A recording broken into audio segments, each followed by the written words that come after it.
राजस्थानमधील भिलवाडा येथे 3 जणांची निर्गुण हत्या करण्यात आली आहे। एका सुरक्षा रक्षक सहित 2 व्यक्तींचं गुप्तांग कापून त्यांची हत्या करण्यात आली। आरोपीला पोलिसांनी अटक केली आहे। या तिहेरी हत्याकांड प्रकरणात आरोपीने अनेक धक्कादायक खुलासे केले आहेत। आरोपीने आधी 2 मित्रांची हत्या केली आणि नंतर पुजाऱ्याला मारण्यासाठी मंदिरात गेला, पण जेव्हा त्याला पुजारी सापडला नाही तेव्हा आरोपीने सुरक्षा रक्षकाची हत्या केली। एवढेच नाही तर पोलीस चौकशीत आरोपीने अनेक धक्कादायक खुलासेही केले।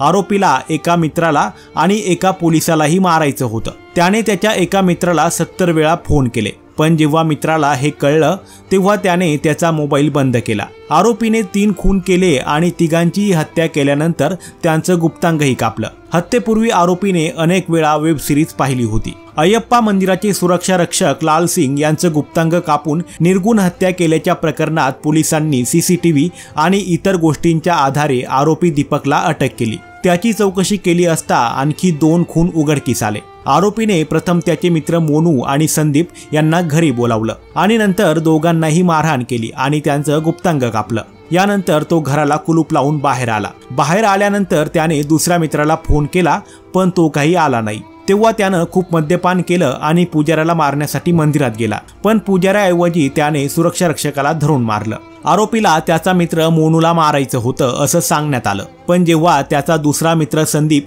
मोनूला वाचवण्यासाठी मध्ये पडला तेव्हा दीपकने त्यालाही मारलं। आरोपी दीपकने चौकशी दरम्यान पोलिसांना सांगितलं त्याने मोनूचा राजस्थानमध्येच प्रेमविवाह ठरवला होता। तो मोनूला पैशांची मदत करायचा।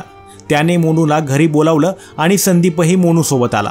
सुरुवातीला तिघांनीही एकत्र मद्यपान केलं आणि आरोपी दीपकने फसवणुकीचा आरोप करत मोनूला मारहाण करण्यास सुरुवात केली। पोलीस चौकशीत असंही समोर आलं की हत्येपूर्वी आरोपीनं त्याच्या मोबाईल फोनवर अनेक वेळा खोप सीझन 1 ही वेब सिरीज पाहिली होती, ज्यामध्ये एक खूप वेदनादायक खून आणि हिंसक दृश्य होती।